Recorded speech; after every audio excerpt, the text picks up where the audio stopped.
रह गई दोनों भी।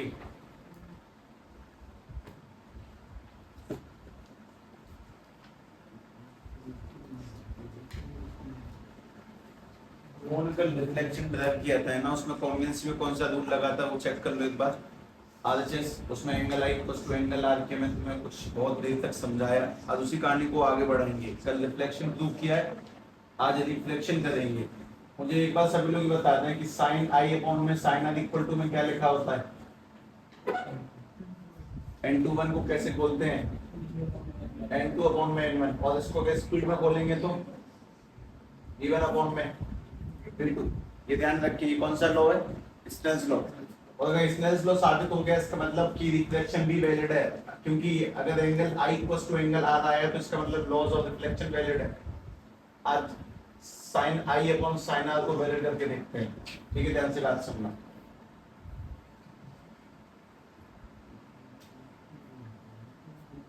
laws reflection of light, considering it as a wave, light को वेव मानकर हम उसके रिफ्लेक्शन के नियमों को वैलिड करने वाले हैं। या फिर ऐसा कह लो reflection through Huygens principle, reflection of light, ठीक है, ब्रैकेट में लिख देना हाइगिंस प्रिंसिपल, ऐसे भी लिख सकते हैं हाइगिंस प्रिंसिपल। इस पूरी गेम में सबसे मेन काम की चीज बस इतना ध्यान रखें हम लोग कर क्या रहे हैं। हमने पिछले वाले चैप्टर में अभी तक बस ये माना है कि अगर लाइट पार्टिकल है सीधी जाती है तो angle I equals to angle R होगा। अब हम मान रहे हैं कि लाइट को पार्टिकल लेंगे, पूरी पूरी लहर आती है, लहर आएगी टकराएगी जाएगी तो angle I equal to angle R हमने कल साबित किया। आज हमें साबित करना है कि साइन ए अपॉन में साइन आर, वो भी सही होता है। बस ये बात ध्यान समझनी है। और सबसे मेन बात इस पूरे खेल में अपने पास में मेनली तीन कंपोनेंट आते हैं। वो तीन कंपोनेंट कौन से वो तीनों कंपोनेंट सब लोग। सबसे पहले लैंग्वेज, जिसको बिल्कुल नहीं लिखूंगा, कतई भी नहीं लिखूंगा, आवश्यकता है ही नहीं। उसके बाद में आता है डायग्राम, और डायग्राम के बाद में निकल के आती है डेरिवेशन। लैंग्वेज, डायग्राम और डेरिवेशन। ठीक है, ध्यान से बात समझ लें। कल तक का scene I equal to R साबित करना, आज का सीन साइन आई अपॉन में साइन आर को लेके आना। उसका मोस्ट इंपोर्टेंट है डायग्राम की अंडरस्टैंडिंग, क्योंकि वही टाइम लगाती है। तो बस वही ध्यान से देखनी है कि डायग्राम कैसे डील करेगा।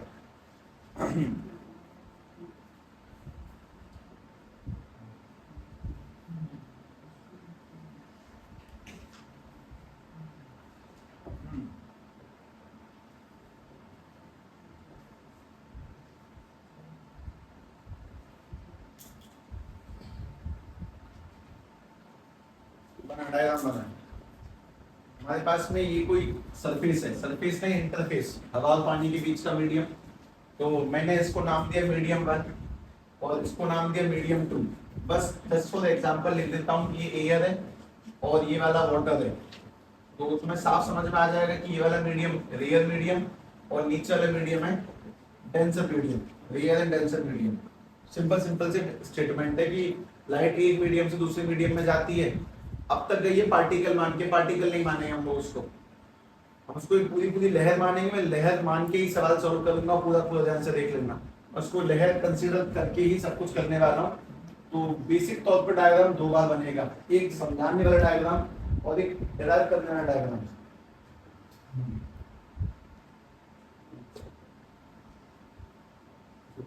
ठीक, कोई नहीं, सुनना ध्यान से।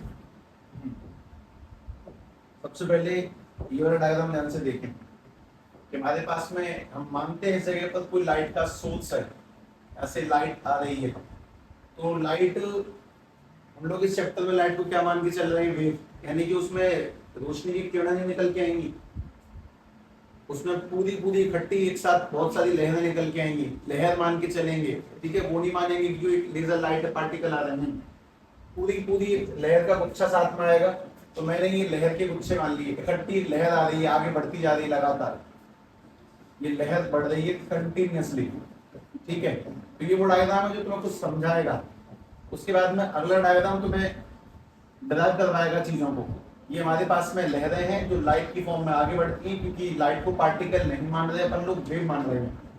ठीक है भाई, सभी लोग इसी में एक बहुत सिंपल सी काम क्यों बताते हैं कि जैसे ही लाइट यहाँ तक पहुंचेगी, पहुंचने के बाद में क्या होगा, वो रिफ्लेक्ट बैक नहीं करेगी, वो इस मीडियम से इस मीडियम में जाएगी। तुम्हें एक बहुत सिंपल बात बताओ कि अगर लाइट रियल मीडियम से डेंसर में जाती है तो नॉर्मल के पास या दूर? रियल से डेंसर में जा रही है नॉर्मल के पास, वो थोड़ा सा बेंड हो जाएगी, सीधी नहीं जाएगी। कुल मिला के चलो इसके राजी हो जाओगे, सीधी तो नहीं जाएगी, तो वो थोड़ा सा ऐसे होके जाने लग गई, ठीक है। वो लहरें आगे बढ़ने लग गई पानी के अंदर, पानी के अंदर वो लहरें आगे बढ़ती हुई, इस तरह से वो लहरें आगे बढ़ी। मैंने बस वो सिस्टम तुम्हारे सामने रिप्रेजेंट किया। अच्छा ध्यान से बात समझें, बहुत सीधी सीधी कहानी, क्योंकि ये वाला पोर्शन मैंने थोड़ा गलत बना दिया, सही से बनाता हूँ। देखो सबसे पहले ये वाला पोर्शन आएगा, सबसे पहले सरफेस से कौन सा हिस्सा टकरा, ये वाला, तो पहले ये निकलेगा। अभी ये वाला हिस्सा आया भी नहीं है, तो सबसे पहले ये वाला हिस्सा आगे बढ़ेगा, ये वाला हिस्सा लगातार आगे बढ़ रहा होगा, तब तक ये हिस्सा नीचे क्यों आएगा, तब तक ये आगे बढ़ चुका होगा। और बिजली बहुत कॉमन सेंस की बात है कि जब तक ये वाला सरफेस आगे क्यों आएगा, तब तक ये वाला सरफेस आगे बढ़ चुका होगा। और उसके बाद में जब ये भी टकराएगा तो ये भी फिर आगे बढ़ना स्टार्ट हो जाएगा, ये भी आगे लगातार बढ़ना स्टार्ट करेगा इस तरह से। अब ये बात तुम्हें ऐसे थोड़ी सी कम करनी पड़ेगी, तो एक बार ध्यान से वही वो स्टिक वाला गेम देखें, वो ज़्यादा सही समझ में आता है शायद। तो ध्यान से बात समझें कि अपने पास में एक पूरी पूरी वेव निकल के आई। अब ये रिफ्लेक्शन नहीं है जो लाइट चली जाए, ये रिफ्लेक्शन है। लाइट इस मीडियम से दूसरे मीडियम में जाएगी तो कैसे काम करेगी, हम लाइट को यहाँ से इस जगह पर लेके आएंगे, लेके आने के बाद में पहले कौन सा हिस्सा नीचे निकलेगा, ये वाला हिस्सा, तब तक ये वाला हिस्सा आगे बढ़ रहा होगा और फिर ये ऐसे करके दोबारा से मिलेंगे। कल भी यही सीन हुआ था, कल रिफ्लेक्शन था तो लाइट ऐसे करके आगे बढ़ी, ये हिस्सा सरफेस से टकराया तो ये यूं जाएगा, फिर ऐसे करके आगे निकल जाएगा। सेम टू सेम पूरी पूरी लहरें आ रही हैं, जो पहले टकराएगा वो पानी में पहले पहुंचेगा, तब तक ये आगे बढ़ने का प्लान कर रहे होंगे, ये आगे निकल चुका होगा और उसके बाद वापस ही फिर साथ निकल जाएंगे। लेकिन इसमें बहुत बड़ा चेंज है जो कल तक नहीं था। जब लाइट एक मीडियम से दूसरे मीडियम में जाती है, उसकी एक चीज चेंज होती है, स्पीड। अगर हवा में उसकी स्पीड ज्यादा थी तो यहाँ पे उसकी स्पीड कम होगी, अगर यहाँ पे वो ज्यादा डिस्टेंस ट्रेवल करती है, यहाँ पे डिस्टेंस कम ट्रेवल करेगी। कल जिस डिस्टेंस को हमने लिखा था बीटी दोनों बार में, अब दोनों बार में बीटी नहीं लिखेंगे, यहाँ पे अगर उस डिस्टेंस को हम लोग लिखेंगे v1 तो यहाँ पे लिखेंगे v2t, क्योंकि स्पीड सेम नहीं है। अब इसी डायग्राम को एक बार सिस्टमेटिक तरीके से देखें, जो हम लोगों को अपने काम में लेना है, जिसके बिना हम लोग इस कहानी को प्रोसीड नहीं कर सकते। तो हम ऐसे वेव नहीं बनाते हैं, है ना, फिजिक्स मना करती है ऐसे वेव बनाने के लिए।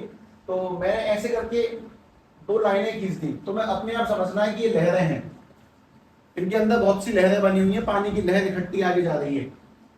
अच्छा मैंने ये लाइन यहाँ पे आगे क्यों रोक दी, वो सोचो। ये वो पॉइंट है जहां तक दोनों की दोनों साथ में आगे बढ़ी, इस जगह तक साथ चली है। उसके बाद में ये मैंने लाइन खींच दी, ये वो पॉइंट है जहां तक दोनों की दोनों लहरें साथ में आगे बढ़ी, जहां तक साथ चली। उसके बाद ये जो नीचे वाला कोना है, ये जो नीचे वाला कोना है, ये नीचे वाला कोना सबसे पहले आगे निकलना स्टार्ट कर देगा, तब तक ये वाला जो कोना है ये आगे बढ़ने की कोशिश कर रहा होगा। मतलब बात समझे, पहले ये वाला पॉइंट, ये वाली जो लहर थी वो पहले टकरा गई, वो आगे जाएगी, तब तक ये आगे बढ़ेगी।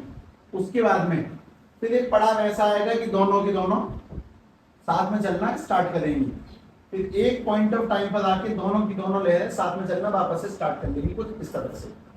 अच्छा इसमें बहुत अच्छे से ध्यान रखने लायक चीज मैंने जानबूझ के तुम्हें हाईलाइट कराने की कोशिश करी है कि यहाँ पे यह जो डिस्टेंस है वो ज्यादा है एज कम्पेयर टू इस वाली डिस्टेंस के। उसका रीजन क्या है, उसका रीजन सोचें कि यहाँ तक तो दोनों लहरें साथ में, सारी लहरें साथ में आ रही थी, जब तक ये वाली आगे बढ़ी तब तक ये अपने पॉइंट तक पहुंचती है और उसके बाद साथ में चलती है। ये डिस्टेंस कम क्यों है और ये डिस्टेंस ज्यादा क्यों है, क्योंकि टकराने के बाद में ये वाली लहर एक गाढ़े मीडियम में जा रही है तो उसकी स्पीड स्लो हो जाएगी, और ये इसकी स्पीड ज्यादा होगी, इसकी स्पीड कम है, वो कम डिस्टेंस ट्रेवल करेगी। मतलब मान लेते हैं कि इसने डिस्टेंस ट्रेवल करी है 6 मीटर, 6 मीटर, तब तक इसने डिस्टेंस कवर कर ली कितनी, 10 मीटर, क्योंकि ऑब्वियसली इसकी स्पीड ज्यादा है। मोस्ट इंपोर्टेंट पॉइंट की ये रिफ्लेक्शन नहीं है, ये रिफ्लेक्शन है। लाइट एक मीडियम से दूसरे मीडियम में जा रही है, जो कोना पहले टकराएगा वो पहले निकलेगा पर ज्यादा आगे तक नहीं जाएगा, और जो कोना बाद में टकराएगा वो बाद में निकलेगा।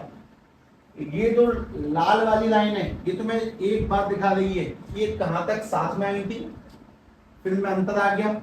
और ये जो सफेद वाली लाइन है ये तुम्हें दिखा रही है कहां ये दोबारा साथ में चली। मतलब रेड लाइन दिखाती है कि कहां तक ये साथ में आई थी फिर चाल में अंतर बना। ये जो व्हाइट लाइन है ये दिखाती है कहां से ये दोबारा साथ में चली है, कहां चाल में अंतर था। ये चाल में अंतर किस कारण से आया, मीडियम में पहले कौन टकराया बाद में कौन टकराया उसकी वजह से। ये जो पहले वाला अंतर है इसको मैंने बोला था speed equal to distance upon में टाइम है, जब मल्टीप्लाई करेंगे तो speed into time equal to distance. तो जो पहले वाला अंतर है मैंने उसको नाम दे दिया v1t, और जो बाद वाला अंतर है उसको मैं नाम दे दिया v2t, क्योंकि दोनों अंतर सेम नहीं हो सकते, लाइट की अलग अलग मीडियम में अलग अलग स्पीड होती है। इस कहानी को दोबारा वापस सुने 3-4 लगातार पॉइंट में। ये वाली जो लाइन है रेड वाली लाइन, ये रेड वाली लाइन तुम्हें क्या दिखा रही है कि कहां तक ये दोनों के दोनों लाइट रेस मत बोलना इनको बोलेंगे वेव फ्रंट, कहां तक लहरें साथ में चली वो रेड लाइट से दिखाई दिया।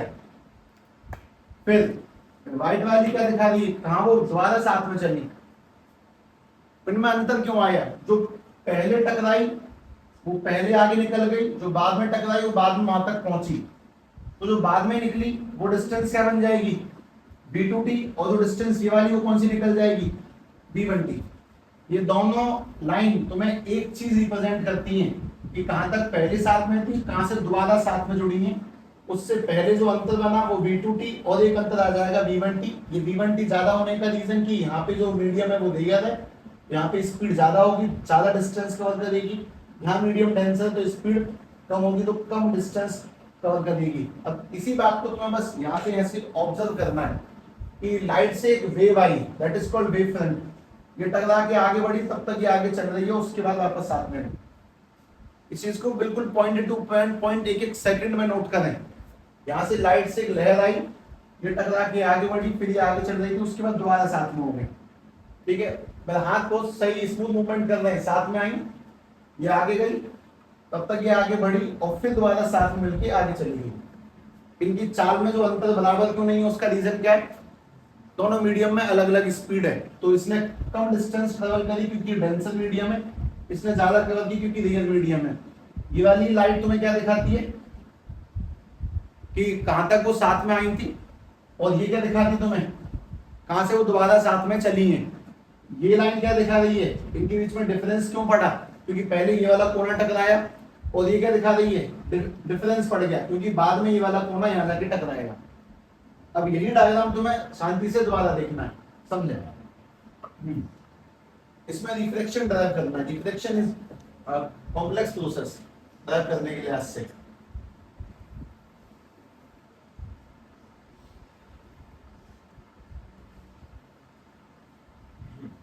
ठीक है, अब इस बार जो डायग्राम है वो एकदम प्रॉपर डायग्राम है।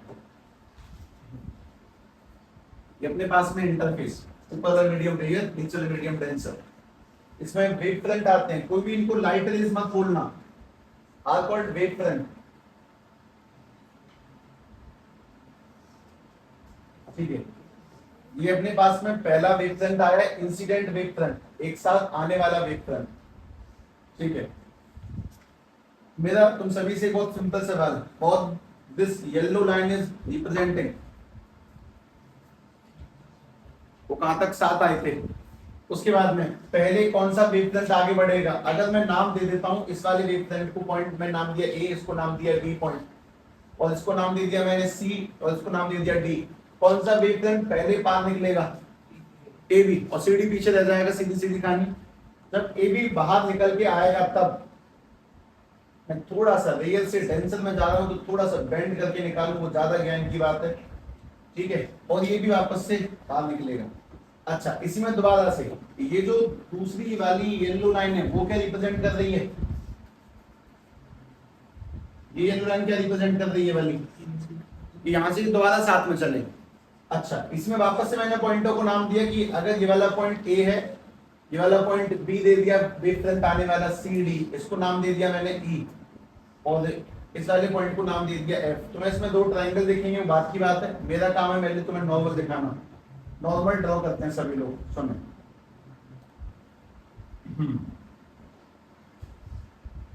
ये बना नॉर्मल है,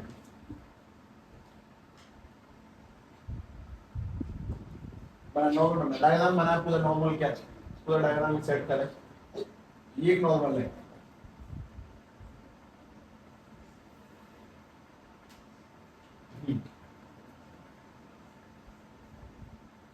ये क्या बना दें,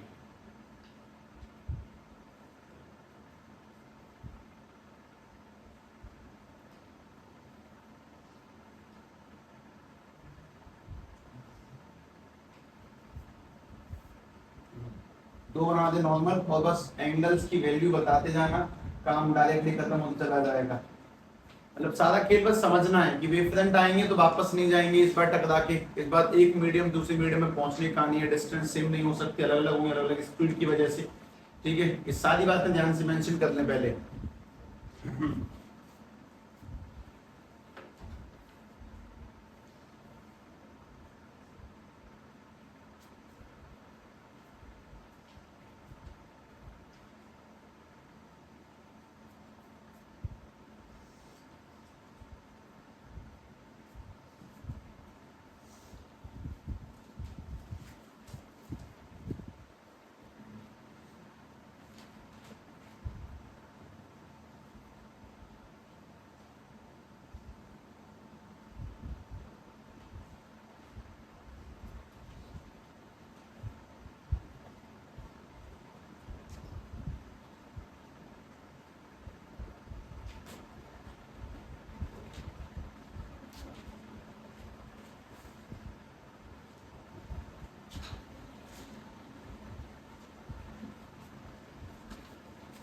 ये क्योंकि 30 वाला सवाल नहीं हुआ क्या, इसीलिए फॉर्मूले डायरेक्ट आंसर है सारे, मतलब आसान पेपर है सच में।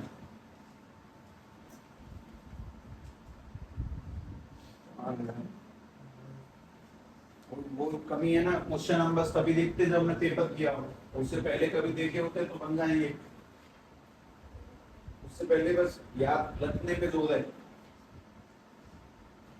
हाँ ध्यान से बात सुने, आने वाली लाइट नहीं, वेव फ्रंट के साथ में नॉर्मल के साथ बनने वाला एंगल कितना, ये वाला एंगल आई, इंसिडेंट एंगल। चलिए बहुत सीधी सीधी कहानी, वो एकदम स्पीड में जवाब आएंगे, देख लेना। अगर ये आई ये 90 है, बचा हुआ बताएं, ये वाला 90 माइनस आई, दोबारा से ये पिंक लाइन जो है वो नॉर्मल है सरफेस पर, अगर ये 90 माइनस आई है तो बचा हुआ आई। कितनी सीधी कहानी, कल की कहानी अच्छी थी इसीलिए ये वाली कहानी सेट होती है, आई 90 माइनस आई बचा हुआ फिर से आई। इस बात को इस साइड और घुमा दें कि हमारे पास में एंगल आर कौन सा है, नॉर्मल के साथ में और रिफ्लेक्टेड वेव फ्रंट के साथ में। तो नॉर्मल के साथ में और रिफ्लेक्टेड के साथ में ये वाला एंगल आर जो गई है उसके साथ निकालना है। ये बचा हुआ एंगल 90 माइनस आर और फिर बचा हुआ एंगल आर, कैसे वो सुन ले, ये 90 है तो अगर ये आर है तो बचा हुआ 90 माइनस आर, और अगर वापस देखोगे ये भी 90 है, ये नॉर्मल है ना, सरफेस से नॉर्मल है, ये सरफेस वाइट सरफेस और पिंक नॉर्मल, तो ये 90 माइनस आर है तो बचा हुआ आर। तो मतलब एक छोड़ के एक आई 90 माइनस आई फिर से आई, एक आर 90 माइनस आर फिर से आर, याद कर सकते हो लेकिन समझ में आने वाली चीज है, सीधी सीधी कहानी। I 90 minus I I, R 90 minus R और उसके बाद में आर। मैंने सारे पॉइंटों को नाम दे दिया, बस मुझे तुमसे एक छोटा सा काम और करवाना है, वो वाला काम और करना है। ईसी की वैल्यू बता दो, ईसी एक डिस्टेंस है, इसको क्या मानेंगे, v1t। स्पीड को v1 मानने का रीजन क्योंकि मीडियम अलग अलग है, दोनों मीडियम में स्पीड सेम नहीं हो सकती, v1t माना गया। और उसके बाद में ये जो AF है इसकी डिस्टेंस क्या बन जाएगी, AF की डिस्टेंस हो जाएगी v2t, क्योंकि मीडियम अलग अलग है, v2t। बस इतना और मेंशन कर देंगे कैसे कैसे ये रिफ्लेक्शन है, रिफ्लेक्शन नहीं, रिफ्लेक्शन में वेवफ्रंट यहाँ से आके यहीं वापस चला जाता है, रिफ्लेक्शन में थोड़ा बहुत चेंज आते हैं चीजों में। ठीक है, तो इन चीजों को ध्यान से देखें। और उसके बाद में डिराइव होने में कुछ ज्यादा टाइम नहीं लगता, बहुत इजीली निकल जाएगी कहानी, ध्यान से समझना।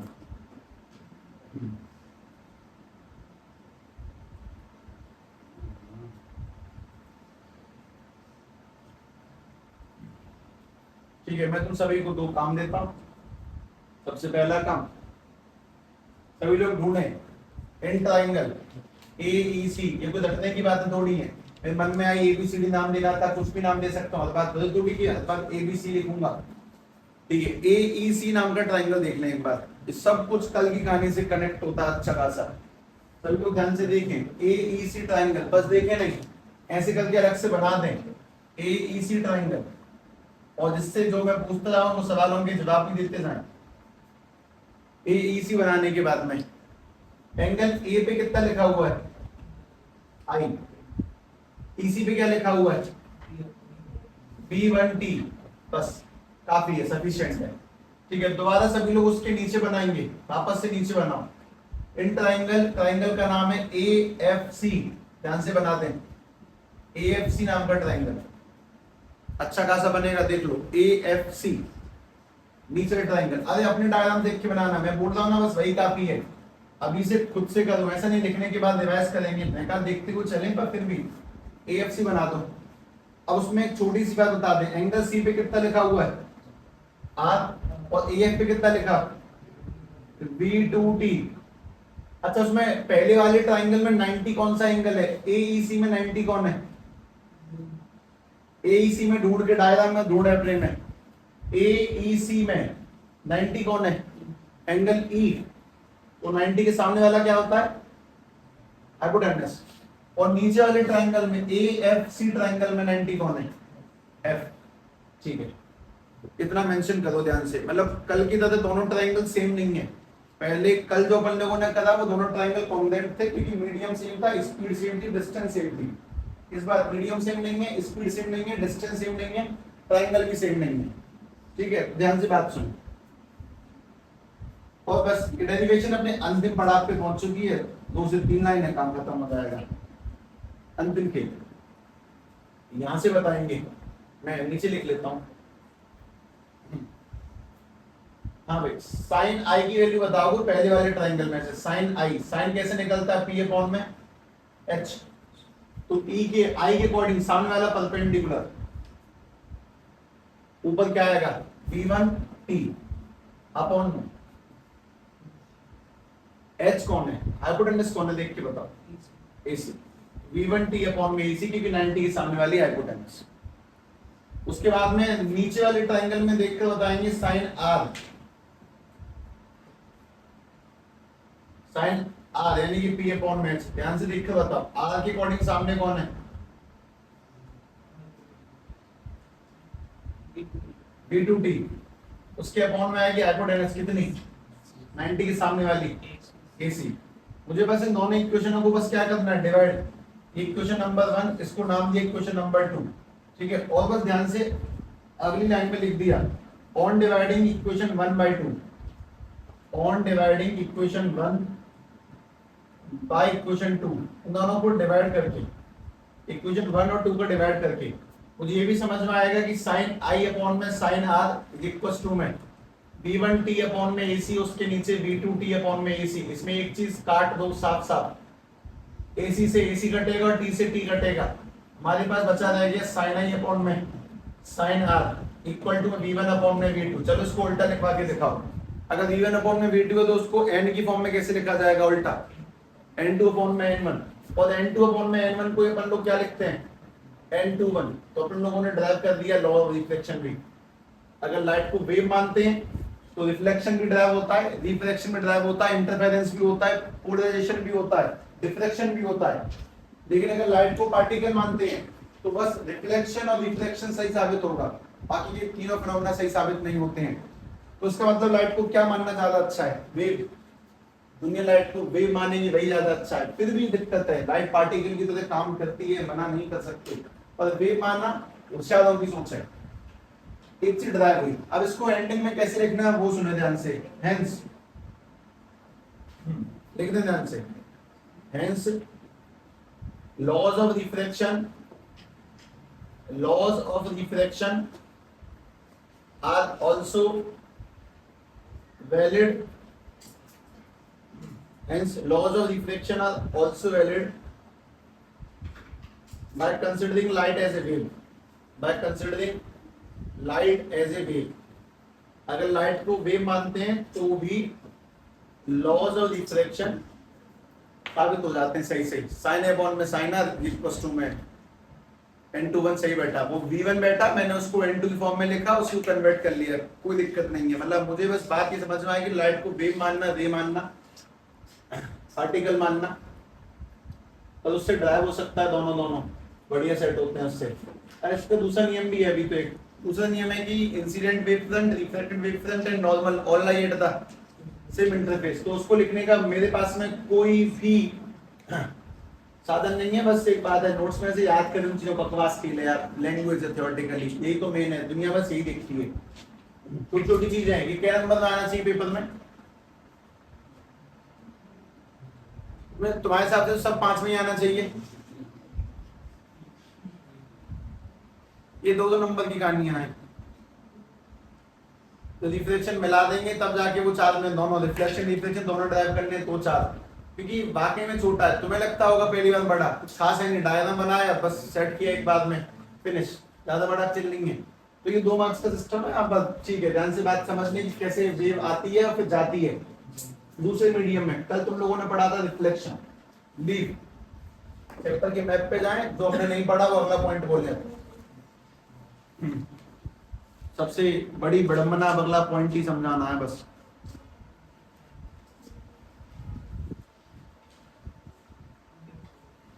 नहीं, कुछ और भी है उससे पहले, उससे पहले एक शब्द और है, इंटरफेरेंस सीधे नहीं होगा।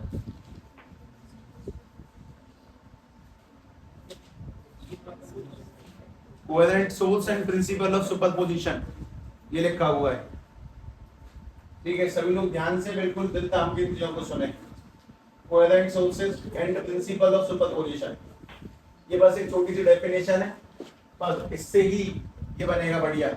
और दूसरा पॉइंट है principle of superposition. Principle of superposition को समझने से बेहतरीन एक बात और सुन लें कि ये टोटली क्लास 11th का पोर्शन जैसा है जो अपन लोगों ने नहीं पढ़ा है।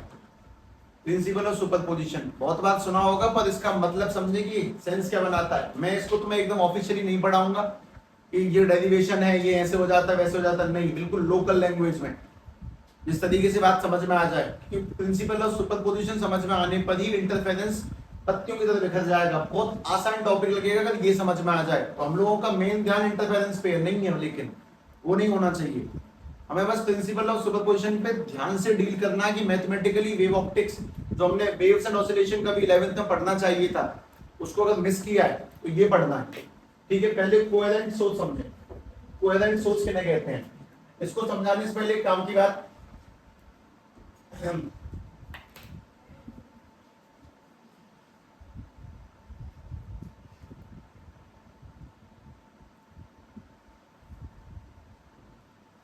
लोगों ने लाइट की मिक्सिंग नहीं सीखी हुई कभी भी। इसका मतलब बताता हूं, जैसे सामने कैमरा लगा हुआ है, मैं लाइट इस बोर्ड पे कौन से कलर की रखूं जिससे ये अच्छा इफेक्ट आएगा, और कौन से की रखूं जिससे बुरा इफेक्ट आएगा, कुछ ऐसे समझ लो। सामने कैमरा है, अगर मैं यहां पे लाइट लगा दूं तो फोटो ठीक आएगी कि सामने लगा तो ठीक आएगी? यहां से क्या दिक्कत है ये बताओ, यहां से क्या प्रॉब्लम है? जैसे 2 लाइट प्रदान लगी हुई हैं, अगर मैं 2 यहां भी लगा दूं तो उससे क्या होगा? फिर उससे उसकी इंटेंसिटी बढ़ जाती है। लाइट में सिर्फ ये नहीं होता कि लाइट ज्यादा है तो वो ठीक है, लाइट में एक चीज और होती है, मैं तुम्हें समझाता हूं, that is coherent source of principle of superposition. उसमें थोड़े से अटकाव आते हैं बोलने में, क्योंकि एकदम से ऐसे शब्द नहीं बोलना जो दिमाग में ना पहुंचे। हम कुछ ऐसा डील करने वाले हैं कि लाइट को मिक्स कैसे किया जाएगा, कौन सी लाइट से मिलकर ज्यादा उजाला देगी। जैसे कि यहाँ पे ये व्हाइट है, ये व्हाइट है, अगर यहाँ पे ग्रीन लाइट हो, ऑरेंज लाइट हो, शायद ऑरेंज का इंपैक्ट भी दिखाई नहीं देगा, लाइट को छुपा देती है। लाइट के कॉम्बिनेशन बहुत ज्यादा मायने रखते हैं। लाइट लाइट को छुपा सकती है, मतलब अपने पास में यहाँ पे मान लो येलो लाइट है और उसके आजू बाजू में 3-4 सफेद लाइट है। येलो लाइट दिखाई नहीं देगी, क्या उसमें इंटेंसिटी नहीं है, पर वो व्हाइट लाइट उसकी इंटेंसिटी को खत्म कर देती है। ये कुछ ऐसा है, जैसे मैं तुम्हें समझाता हूँ। अपने पास में मान लो कि ये कोई ब्लॉक है, उस ब्लॉक के ऊपर किसी आदमी ने 10-20 न्यूटन की फोर्स लगाई, इसने भी 10 न्यूटन लगाई, नेट फोर्स कितनी लगी इसके ऊपर? 30, क्योंकि दोनों सेम लगाए हैं तो दोनों की दोनों जो पावर थी वो जुड़ गई, दैट इज 30 न्यूटन। अगर अपने पास में ये एक 20 न्यूटन की लाइट है फोर्स है, और ये 20 न्यूटन की फोर्स यहां से, अब उसकी नेट फोर्स क्या हो जाएगी? 0। अब 0 क्यों बनी? दोनों अपोज। ऐसी लाइट भी एक दूसरे काटती हैं। इसको समझाने का तरीका कुछ ऐसे कहता हूं मैं। अपने पास में यहां पर कोई रॉड है, उसमें से व्हाइट कलर की लाइट है, व्हाइट कलर की लाइट निकल के आ रही है। यहां पर भी कोई रॉड है, इसमें भी व्हाइट कलर की लाइट निकल के आ रही है। जब दोनों लाइटें आगे बढ़ेंगी, दोनों लाइटें एक दूसरे को पावर देंगी, इनकी ताकत ज्यादा होगी, सीधी सीधी बात ये। लेकिन अगर एक व्हाइट लाइट यहाँ पे है और एक व्हाइट लाइट यहाँ पे आमने सामने, तो अगर तुम्हें समझाऊं, अगर दोनों व्हाइट लाइट इस जगह पे लगी हुई है तो सीधी बात है यहाँ पे उजाला ज्यादा होगा, जैसे लाइट आगे आगे जाएगी उजाला कम होता चला जाएगा। अगर दोनों व्हाइट लाइट सामने लगी हुई हैं तो इधर भी उजाला उतना ही होगा, इधर भी उतना ही होगा, बीच में बराबर होगा। मतलब लाइट के मिक्स होने पर उनकी ताकत बढ़ती भी है और उनकी ताकत घटती भी है। लाइट भी फोर्स की तरह जुड़ती घटती है, ऐसा कुछ कह रहा हूं, देखो समझाने में टाइम लगेगा। मैं बस ये कह रहा हूं कि लाइट फोर्स जैसे तुमने यहाँ पे जोड़ी 20 और 10 30 और यहाँ पे 20 और 20 घटा दी 0, वैसी करके लाइट किस जगह पे लगी है, कौन से एंगल पे लगी है, कौन सी कलर की लाइट है, उनको अगर पढ़ा जाता है तो वो भी खुद की ताकत को बढ़ाती भी है घटाती भी है। मतलब ऐसा भी हो सकता है कि मैं 2 लाइट ऑन कर दूं अंधेरा हो जाए, क्योंकि एक लाइट ने दूसरी लाइट को काट दिया टोटली। जैसे फोर्स जुड़ती घटती है, वैसे लाइट की इंटेंसिटी भी जुड़ती घटती है। उसको पहले प्रिंसिपल ऑफ सुपरपोजिशन में पढ़ना है, क्योंकि यही वो घटाव था जो तुमने इंटरफेरेंस नाम के कल प्रैक्टिकल में देखा कि मैं लाइट लगाई तो कहीं पे उजाला, कहीं पे अंधेरा, कहीं पे उजाला, कहीं पे अंधेरा। क्योंकि लहरें उठती भी हैं, लहरें गिरती भी हैं, सेम टू सेम लाइट जुड़ती भी है, लाइट घटती भी है। उसका सबसे बढ़िया जो एग्जांपल है वो फोन की लाइट हमारा है नहीं यहाँ पे, फोन कोई बात नहीं, चलो पहले कोहेरेंट सोच सुने। बहुत लंबा डिस्कशन है, कुछ लिखाने का सिस्टम नहीं है इस पूरे खेल में, ये बस समझाने का, बहुत ज्यादा समझाने का तरीका है। ठीक है, ध्यान से बात सुने। पहली बात कोहेरेंट सोर्स। कोहेरेंट सोर्स का मतलब कि एक ऐसी लाइट सोर्स जो सेम जगह से आती हो। कोहेरेंट सोर्स यानी कि ऐसी लाइट जिनका कलर सेम है, फ्रीक्वेंसी सेम है, वो सेम जगह से इमिट हो रही है, बस उनको स्प्लिट कर दिया है। जैसे ये जो लेजर लाइट है, अगर तुम इस लेजर लाइट में बहुत सिंपल सी काम की बात जानोगे, ये बताएं इसमें से कितनी लाइट निकल रही है? बस एक। अगर मैं इसको लगाता हूं तो ये शायद अलग अलग पार्ट में डिवाइड हो जाएगी मे बी।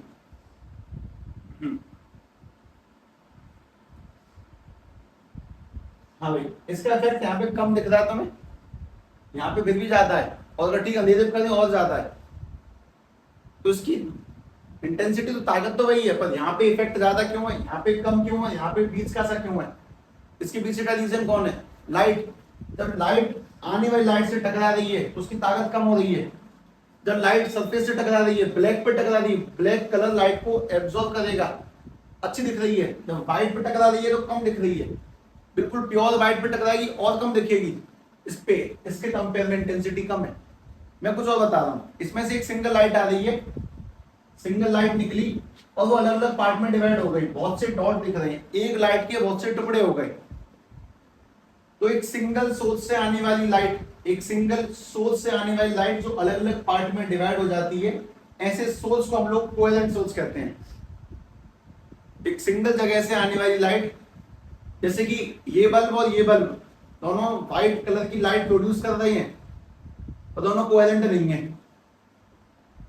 रेड और ब्लू कोहेरेंट नहीं है।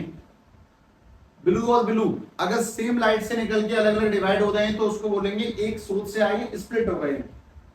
कोहेरेंट किन्हें कहते हैं? जो सेम हो, सेम कलर नहीं चाहिए कि व्हाइट और व्हाइट सेम ही तो है तो कोहेरेंट कह दो, नहीं। एक ऐसी लाइट जो एक जगह से आती है और दो अलग अलग पार्ट में डिवाइड हो रही है, ये तो बहुत सारे पार्ट में डिवाइड हो रही है, तो इसको बोलते हैं कोहेरेंट सोर्स। ये भी वाइट है, ये भी वाइट है, कोहेरेंट नहीं कह सकते, नहीं कह सकते।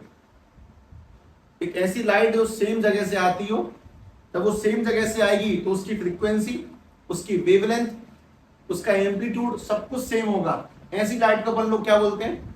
Coherent source. सब इन दोनों को सेम क्यों नहीं कह सकते, उसका रीजन बताता हूं। इनमें कोई एक बल्ब 7 वॉट का है, एक बल्ब 9 वॉट का है, दोनों कलर तो कैसा दे रहे हैं? व्हाइट। लेकिन 7 वॉट में 9 वॉट में क्या डिफरेंस होगा? एक की इंटेंसिटी ज्यादा होगी, एक की इंटेंसिटी कम होगी, तो उसको कोहेरेंट नहीं बोलेंगे। कोहेरेंट यानी कि सेम टाइप की लाइट सोर्स जो एक पॉइंट से आती है, उसको अलग अलग पार्ट में डिवाइड कर लेते हैं अपन लोग। ये भी व्हाइट है, ये भी व्हाइट है, ये सब व्हाइट है, पर ये सब कोहेरेंट नहीं है। कोहेरेंट कब कहलाएंगे? जब सिंगल लाइट अलग अलग पार्ट में डिवाइड हो जाए, सीधी सीधी बात ही। तो उसी बात को ध्यान से देखना है। द लाइट सोर्स नहीं, ऐसे लिखें, the light from A, the light from a single source, ये तो मैं लिख रहा हूं, और lights which have lights which have same frequency and phase, same frequency and phase, same frequency and phase। ऐसी लाइट उनकी फ्रीक्वेंसी सेम होती है, फेज सेम होता है, कलर वाला सेम होता है, सब कुछ सेम होता है कुल मिला के। जिस टाइप के सोर्स से वो निकल के आती है, ऐसे सोर्स को अपन लोग कोहेरेंट सोर्स कहते हैं। Lights which have same frequency and phase, such sources are called coherent sources, are called coherent sources। ठीक है, ये बहुत लोकल लैंग्वेज में लिखा गया है, ठीक है, नॉर्मल लैंग्वेज में। असली भाषा ये नहीं है जो मैंने तो सामने लिखी है, पर एक कॉमन सी बात यही है। एक लाइट जो सिंगल सोर्स से निकल के आती है, अलग अलग पार्ट में स्प्लिट हो जाए, या फिर लाइट अलग अलग हो लेकिन उनकी फ्रीक्वेंसी सेम हो, उनका फेज सेम हो, चाल सेम हो, तो जिन सोर्स से आती है उन सोर्स को अपन लोग कोहेरेंट सोर्स कहते हैं। बस सिंगल सिंपल डेफिनेशन। एक ऐसी लाइट है जो किसी सिंगल जगह से निकलती है, उसको कोहेरेंट कहते हैं। ये कोहेरेंट ही क्यों बताई जा रही है, हमें वो समझना है। कोहेरेंट कहने के पीछे का रीजन क्या है, ये उन सारी बातों को ध्यान से देखेंगे कि कोहेरेंट होना इंपॉर्टेंट क्यों है। नहीं होंगी तो क्या बात नहीं बनेगी, नहीं बन जाएगी। मैंने कोहेरेंट में एक चीज कंसीडर नहीं करी है, दैट इज एम्पलीट्यूड। तो मैं उससे कोई फर्क नहीं पड़ता कि तुम जानते नहीं हो कि उसका भी कोई रोल होगा। फ्रीक्वेंसी का सेम होना, फेज का सेम होना, ऐसे सोर्स से आने वाली लाइट को such type of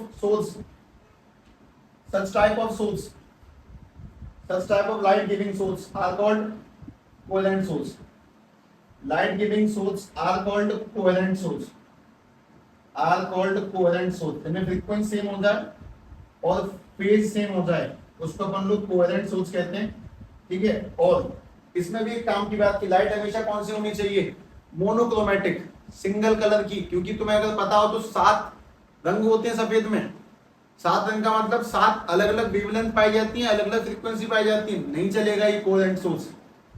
हमारे पास में लाइट हमेशा कैसी होनी चाहिए इस पूरे खेल के लिए? पहला पॉइंट एक लोकल लैंग्वेज की डेफिनेशन, उसी डेफिनेशन को दोबारा मैं शॉर्ट में लिखा तो उसमें काम की बात बताई। कंडीशन है कोहेरेंट सोर्स के लिए, एक सिंपल सी कंडीशन कोहेरेंट सोर्स के लिए लाइट कैसी होनी चाहिए?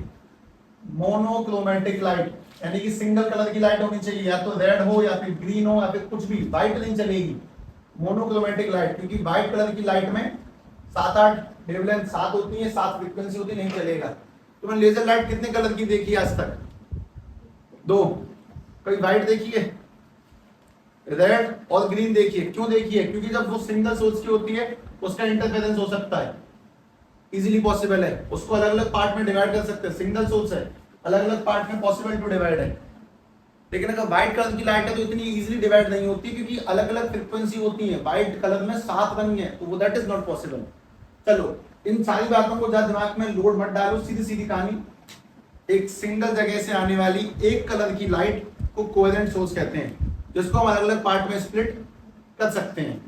उसमें फ्रीक्वेंसी सेम होती है, उसका फेज सेम होता है। बस एक सीधी सीधी डेफिनेशन है, और इसका इस्तेमाल मैं तुम्हें इसमें समझाता हूं।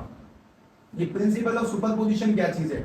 इसको पढ़ने से पहले सभी लोग अपने दिमाग में बिल्कुल साफ साफ ये कर लें कि ये तो मैं इसलिए नहीं पढ़ना कि तुम अपनी कॉपी में पेन भर लोगे, 2-3 लिख दोगे तो मजे आ जाएंगे, नहीं।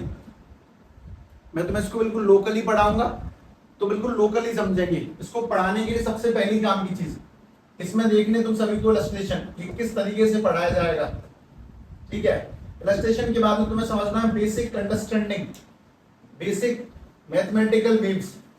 आखिर वेव की इक्वेशन क्या होती है, मैथमेटिकल वेव। जैसे अगर मैं तुमसे बोल दूं कि वेव की इक्वेशन होती है y equals to a sin omega t, तो आदम को तो होश नहीं आएगा कि मैंने क्या बोला। वेव की equation y equals to a sin omega t plus के पाई, ये वेव की इक्वेशन है। तो हमें वेव की बेसिक मैथमेटिकल इक्वेशन जाननी है। उसके बाद में उन वेव्स को हम लोग मैथमेटिकली ऐड कैसे करते हैं, मैथमेटिकली सब्ट्रैक्ट कैसे करते हैं, वेव का मैथमेटिकली रिजल्टेंट कैसे निकालते हैं, रिजल्टेंट यानी कि उनको प्लस कैसे करेंगे, उनको माइनस कैसे करेंगे।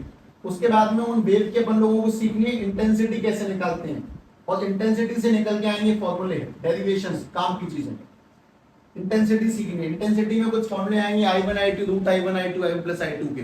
तो ये 3 से 4 बातें सीखनी है, और इससे तुम जाके समझ पाओगे कि प्रिंसिपल ऑफ सुपरपोजिशन किसे कहते हैं, ठीक है। तो ये सब लोकल लैंग्वेज में ही होगा। ऑब्वियसली ये सब कुछ ऐसा मान सकते हैं कि 11th का सा पोजीशन है, पर हाँ बहुत बेहतरीन तरीके से इस्तेमाल होगा अब जाके 12th में। सब पूरी दुनिया ये 12th में ही पढ़ती है, 11th में से कोई नहीं पढ़ रहा होता, 1% लोगों को छोड़कर, क्योंकि अंतिम चैप्टरों का एहसास ही ऐसा होता है। जनवरी मन करता नहीं किसी करने कराने का, सबकी इच्छा होती है कि 12th में कम बैक करेंगे,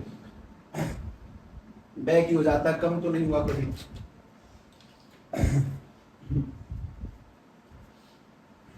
देखिए ध्यान से, पहली बात कोवेलेंट सोर्स बिल्कुल क्लियर कर दें, कुछ बहुत बड़ा नहीं है, बस समझाने वाली बात है। एक सिंगल सोर्स, सभी लोग जवाब देंगे यहाँ से। इलस्ट्रेशन सुने, बहुत सारे इलस्ट्रेशन हो सकते हैं और तुम्हें बहुत सारी बातें समझ में आ जाएंगी।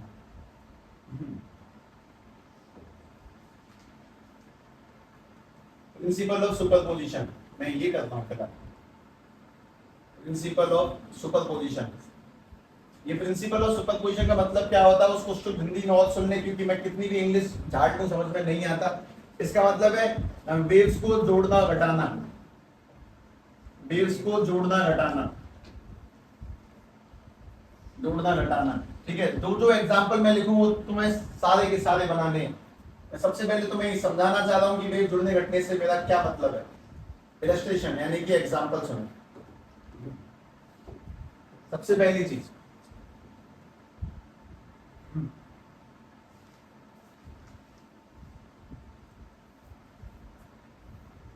किसी आदमी ने पानी में एक लहर उठाई इस जगह पर, वो लहर कुछ ऐसे उठ रही है, ऊपर नीचे होके जा रही है आगे तक, ठीक। इस लहर का जो उठाव है वो तो मान लो कि 4 सेंटीमीटर ऊपर तक है।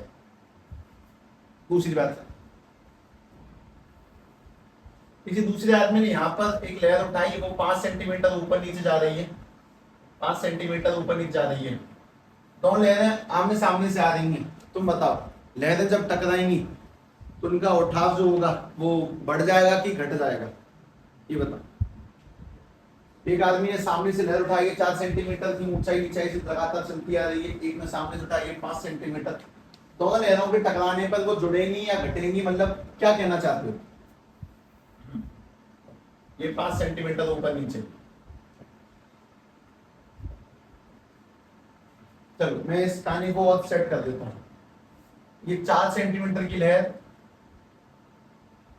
आगे चल रही है और ये 5 सेंटीमीटर की लहर है, 5 वाली। हाँ भाई, क्या कहना है तुम्हारा? ये ग्रीन वाली 5 की है और ये जो व्हाइट में जा रही है ये 4 की है। ये लहरें मिलने पे अपनी ताकत को बढ़ा देंगी या घटा देंगी? तुमने एक एग्जांपल देखा है, दूसरा देखें, दोबारा देखो। हमारे पास में ये लहर है कोई, ये लगातार ऊपर नीचे होते हुए आगे जा रही है, व्हाइट कलर की, ठीक। और इसकी जो हाइट है ऊपर तक वो 3 सेंटीमीटर है। किसी आदमी ने सामने से एक लहर और उठाई है, वो लहर वापस से आ रही है, तो उसका भी उठाव देख ले सभी लोग। यहाँ से कोई लहर उठाई किसी आदमी ने, वो ऊपर नीचे आ रही है 3 सेंटीमीटर। अब बताओ, ये दोनों लहरें जब टकराएंगी तो क्या होगा, पहली वाली दोनों लहरों के टकराने पर क्या होगा और दूसरी दोनों लहरों के टकराने पर क्या होगा। ध्यान से बात सुने, यहां से आने वाली लहर और यहां से आने वाली लहर दोनों एक साथ ऊपर एक साथ नीचे, एक साथ ऊपर एक साथ नीचे जा रही हैं, इनके फेज मिल गए। फेज यानी कि एक साथ उठना एक साथ नीचे होना, इनका फेज सेम है, फेज है सेम है। फेज नहीं समझे तो मैं कह रहा हूं कुछ ऐसा, एंगल का ही दूसरा नाम फेज होता है, इनका एंगल सेम है। तो इनका एंगल सेम होने की वजह से ये 4 उठती है, ये 5 उठती है, एक साथ उठ रही है, एक साथ नीचे जा रही है, तो इनका जो रिजल्टेंट होगा, ये एक साथ जब उठेंगे तो ये 9 सेंटीमीटर ऊपर उठा करेंगे, इनके मिलने पे लहर ऊंची हो जाएगी फिर नीचे हो जाएगी, 9 ऊपर 9 नीचे, 9 ऊपर 9 नीचे, ये दोनों सेम फेज में आ रही हैं। अगर कोई आदमी सामने से पानी की लहर उठाए, मैं यहां से पानी की लहर उठाऊं, वो दोनों लहरों के अगर एंगल सेम हो गए, फेज सेम हो गए, एक साथ ऊपर जा रही है एक साथ नीचे जा रही हैं, तो दोनों का रिजल्टेंट जुड़ जाएगा, दोनों एक साथ उठेंगे ऊपर तक, गिरेंगे नीचे तक। लेकिन अगर उल्टा हो जाए तो एक आदमी ए ने जो लहर उठाई है वो 3 सेंटीमीटर ऊपर 3 सेंटीमीटर नीचे, एक आदमी बी ने लहर उठाई है वो 3 ऊपर 3 नीचे, 3 ऊपर 3 नीचे, लेकिन यहाँ पर कुछ उल्टा चल रहा है। यहाँ पर जब सफेद वाली नीचे होती है तब येलो वाली ऊपर है, तो जब ये दोनों लहरें टकराएंगी तब इनका रिजल्टेंट क्या हो जाएगा, 0। ये टकराती वहीं के वहीं शांत हो जाएंगी, तब इनका रिजल्टेंट होगा दैट इज 0, क्योंकि इनका जो फेज है, इनका जो एंगल है वो एक दूसरे के अपोजिट है, इनका जो फेज है वो अपोजिट है, इनका एंगल अपोजिट है, इनका एंगल एक दूसरे का अपोजिट है। एंगल अपोजिट होने का मतलब कि जब वो ऊपर है तो दूसरी वाली नीचे है। तो सीधी सीधी बात समझ के देखें शांति से कि सुपरपोजिशन का मतलब क्या है। जब दो लहरें टकराती हैं तो वो हो सकता है मिलने पर ऊपर भी हो जाएं और हो सकता है वो नीचे भी रह जाएं। अगर उनका एंगल सेम रहेगा, दोनों साथ में ऊपर उठी साथ में नीचे गिरी, तो दोनों के जुड़ने से उनका आंसर ज्यादा आएगा। लेकिन अगर उल्टा हो गया, एक ऊपर उस टाइम पे एक नीचे, एक ऊपर एक नीचे, तो उस टाइम पर वो बिल्कुल खत्म हो जाएगी। खैर, जब फेज सेम है तो थीटा 0 माना जाता है, एंगल सेम है, और जब फेज अपोजिट है थीटा क्या माना जाता है, 180। मैं तो वापस से एक सवाल देता हूं, ध्यान से फिर देखना। इलस्ट्रेशन है, अंडरस्टैंडिंग है बस कि प्रिंसिपल ऑफ सुपरपोजिशन का मतलब दो लहरों के टकराने से आने वाला आंसर। तुम्हें ये बहुत लंबे समय तक पढ़ना है जिससे कि तुम इंटरफेरेंस सेट कर पाओगे। दोबारा देखें, इस बार मैं लहर सेम साइड से लगाता हूं।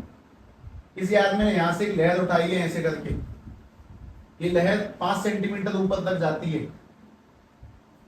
किसी आदमी ने इससे थोड़े 2-3 कदम पीछे डिस्टेंस देने का कोई बेनिफिट नहीं है, यहां से लहर उठाई है, ये लहर कुछ 4 कदम ऊपर जाती है, 4 सेंटीमीटर ऊपर 4 सेंटीमीटर नीचे, 4 ऊपर 4 नीचे, 4 ऊपर 4 नीचे, 4 ऊपर 4 नीचे, 4 ऊपर 4 नीचे।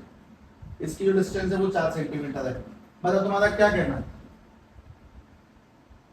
जब ये दोनों लहरें मिलेंगी तो आंसर कम होगा कि ज्यादा?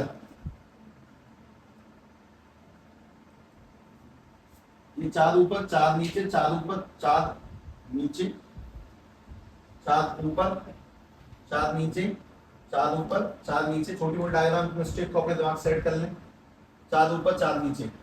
बताओ, ये एक लहर, ये उसके पीछे वाली लहर, ये वाली लहर अकेली उठती है 5 सेंटीमीटर तक ऊंचाई में, ये वाली उठती है 4 तक ऊंचाई में। जब ये दोनों इस तरह से मिलेंगी तो इनका आंसर बढ़ जाएगा कि घट जाएगा?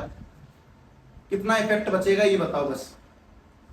सफेद वाली 5 ऊपर तक जाती है, पीली वाली 4 नीचे तक जाती है, कितना इफेक्ट बचेगा? 1 सेंटीमीटर।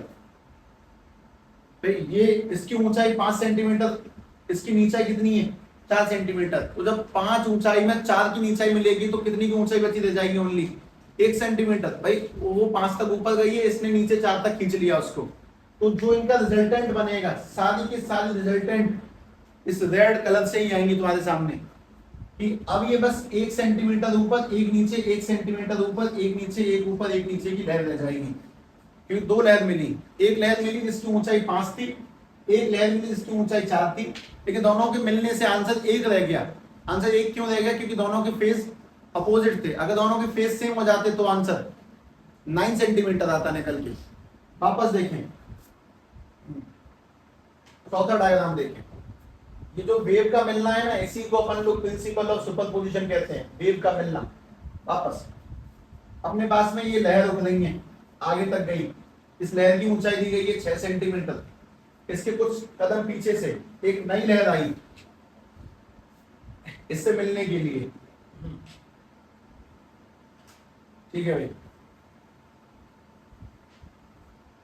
तो इस लहर की ऊंचाई है 2 सेंटीमीटर, नीचाई 2 सेंटीमीटर, ऊंचाई 2, नीचाई 2, ऊंचाई 2।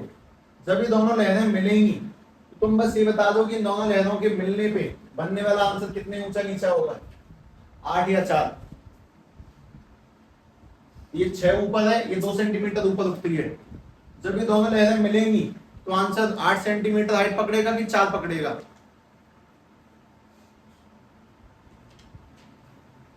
ये 2 सेंटीमीटर ऊपर, ये 6 सेंटीमीटर ऊपर।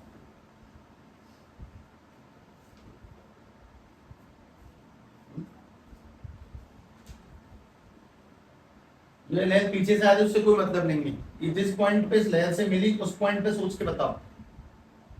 ये दोनों साथ में ऊपर उठ रही हैं, साथ में नीचे, साथ में ऊपर, साथ में नीचे, तो इनका रिजल्टेंट बनेगा वो कितना ऊपर जाएगा? 8 कदम ऊपर, 8 कदम नीचे, 8 ऊपर 8 नीचे, 8 ऊपर 8 नीचे। तो इसका जो आंसर बनेगा दैट इज 8 सेंटीमीटर। लेकिन अगर यहीं पे फेस उल्टा हो जाता, जिस वक्त ये उठी है उस वक्त नीचे गिरी है, तो आंसर क्या निकल के आता? 4 सेंटीमीटर। इस बात को समझे कि लहरों का जुड़ना इस बात पे डिपेंड करेगा कि वो एक दूसरे से कितने एंगल पे मिल रही हैं। अगर वो सही एंगल पे मिली है, साथ साथ मिली है, तो आंसर प्लस होगा। अगर अपोजिट पे मिली है तो आंसर माइनस होगा। और बीच के एंगल मिली सब 90, 45, 60 पे, वो बात अभी नहीं कर रहा मैं। वापस सुने,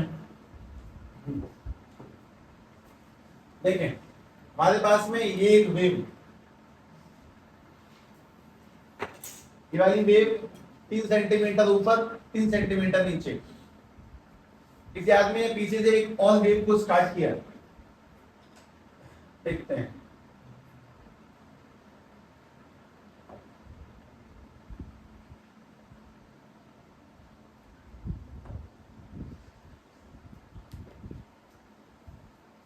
हाँ भाई, आंसर बताएंगे। ये वाली जो वेव है वो 1 सेंटीमीटर ऊपर तक जाती है, 1 सेंटीमीटर नीचे तक जाती है। जब ये वाली वेव इस वाली वेव से मिलेगी, 3 वाली 1 से मिलेगी, आंसर कितना बनेगा? 4 या 2?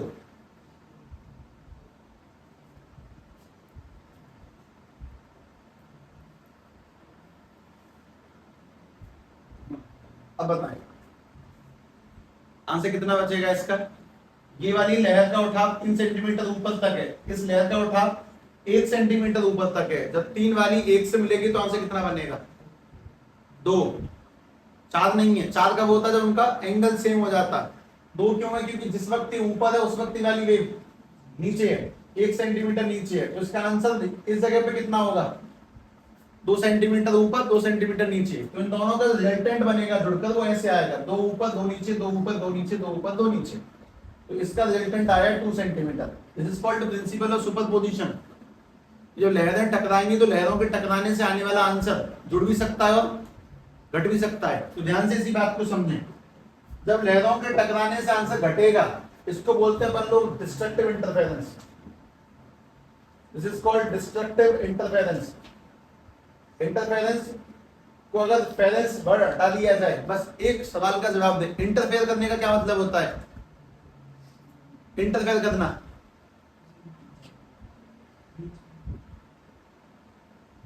इंटरफेयर का मतलब छेड़ना, फालतू में आधी रोटी पे डाल लेना, इंटरफेयर कहलाता है। हमारा कोई मतलब नहीं था, बीच में हमने टांग अड़ा दी फालतू में। 2 लोगों की लड़ाई में हम बीच बचाव करने चले गए, अरे लड़ने देते उन्हें,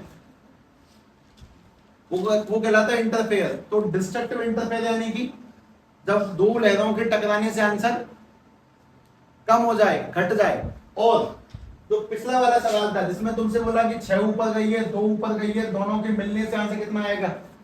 8 सेंटीमीटर। तो ये कौन सा कहलाता है? This is called constructive interference. Constructive interference, interference का मतलब 2 लोगों के टकराना, 2 लोगों के टकराने से आंसर मिलेगा, जुड़ेगा, तो वो कौन सा इंटरफेरेंस है? कंस्ट्रक्टिव। और उस वक्त एंगल कितना होगा दोनों के बीच में? 0, मतलब दोनों साथ में चल रहे होंगे, थीटा 0 हो जाएगा। और जब दो लहरों के टकराने से उनका आंसर घट जाए तो थीटा कितना हो जाएगा उनके बीच में 180। और उस वक्त वाले इंटरफेरेंस को अपन लोग क्या बोलते हैं कंस्ट्रक्टिव इंटरफेरेंस। ध्यान से बात समझें, मैं बस इलस्ट्रेशन दे रहा हूं। दो लहरों का जुड़ना ही नहीं होता, घटना भी हो सकता है। अब मान लो मैं तुमसे बोलता हूं कि मेरे पास कोहेरेंट सोर्स है, तो कोहेरेंट सोर्स का मतलब तुम्हें जस्ट अभी समझ में आएगा। छठवें सातवें एग्जाम्पल में ध्यान से बात समझे। छठवां सातवां एग्जाम्पल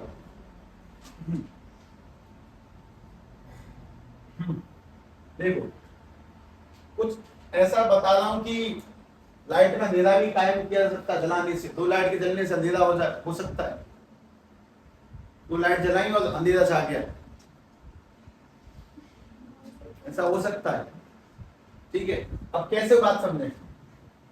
हमारे पास में ये एक लाइट रे है और ये भी वही लाइट रे, सेम है, दोनों कोवेलेंट है। ये जा रही है 3 सेंटीमीटर ऊपर 3 नीचे, 3 ऊपर 3 नीचे, 3 ऊपर 3 नीचे, 3 ऊपर 3 नीचे। इसके पीछे से एक लाइट रे और आई, ये वाली 3 ऊपर 3 नीचे, 3 ऊपर 3 नीचे, 3 ऊपर 3 नीचे, 3 ऊपर 3 नीचे। तो मुझे ये बताओ कि जब ये दोनों की दोनों लाइट रे मिलेंगी तो इनके मिलने से रिजल्टेंट कितना बनेगा 0। हमने दो लाइटें जलाई, दोनों आई, दोनों की लहरें एक दूसरे टकराई और टकरा के आंसर बन गया 0। और जब ये 0 बनेगा तो उस वक्त क्या छा जाएगा अंधेरा। वहां पे लाइट का कोई इफेक्ट ही नहीं होगा। मैं तुम्हें एक्चुअली में यही समझा रहा हूं शायद। This is destructive interference. यहाँ पे इस लाइट की रोशनी को ये वाली लाइट काट रही है। कोई नहीं, वैसे समझे, सिंपल समझे कि जब दोनों लाइटें सेम हाइट की हैं पर उनका एंगल अपोजिट हो गया, इसका एंगल इस जगह 180 का है, तो जब ये उठी तब ये नीचे गई और इसके नीचे जाने पे इनका रिजल्टेंट 0 हो गया। और this is called destructive interference. यानी दो लाइट रेज के टकराने से उनका आंसर खत्म हो जाए, वो डिस्ट्रक्शन कहलाता है। लेकिन अगर इसी कहानी को मैंने तुम्हारे सामने कुछ ऐसे जाके सेट किया, मुझे पता है कि बातें पहली बार सुनने में नहीं आती हैं, मैं 7वें एग्जांपल पर पहुंच गया बस एक बात को समझाते समझाते, और ये डे 1 है। मैं भी मैथमेटिकल इक्वेशन, फिर ड्राइव वाली इक्वेशन और तब जाके इंटेंसिटी की डेरिवेशन करके दिखाऊंगा, तब जाके कई बात समझ में आती है। वापस हमारे पास में दोबारा से ये वेव 3 ऊपर 3 नीचे, 3 ऊपर 3 नीचे, इसके पीछे से एक और लहर आ गई। ये लहर पीछे से जरूरी नहीं है, सामने से भी आ सकती है, पीछे से बनाने में आसानी होती है, मुझे सिर्फ पीछे से बना रहा हूं। ठीक है, ध्यान से बात समझे। ऊपर नीचे ऊपर नीचे ऊपर नीचे। हाँ भाई, अब बताएंगे। ये वाली वेव 3 सेंटीमीटर ऊपर है, ये वाली भी 3 सेंटीमीटर ऊपर है। तो जब ये दोनों वेव मिलेंगी तब इनका रिजल्टेंट कितना होगा 6 सेंटीमीटर ऊपर 6 नीचे, 6 ऊपर 6 नीचे। इनका प्रकाश बहुत ज्यादा बढ़ जाएगा। इस वक्त वाले इंटरफेरेंस को अपन लोग क्या बोलते हैं कंस्ट्रक्टिव इंटरफेरेंस।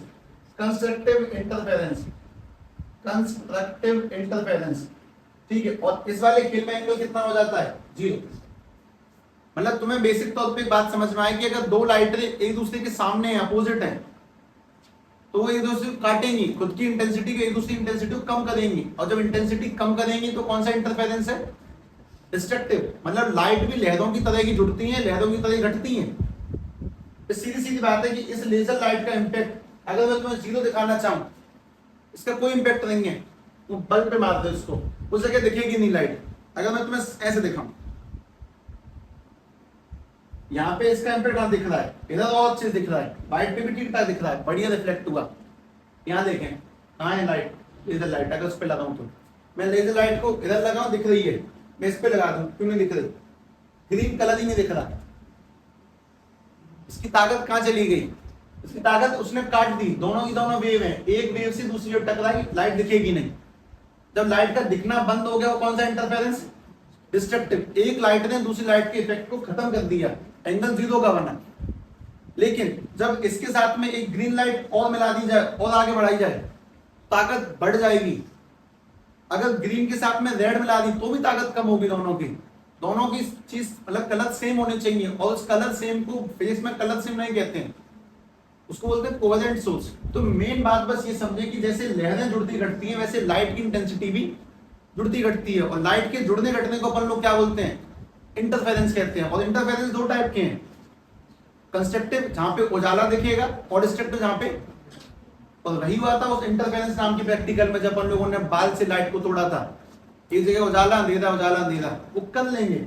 पर ये काम की बात बेसिक तौर पे समझ लें कि दिमाग में एक बात चली जाए, लहरों की तरह लाइट भी प्लस माइनस हो सकती है। डिपेंड किस बात पे करेगा? एंगल पे, कि वो कौन से एंगल पे आके मिली। ठीक है, मंडे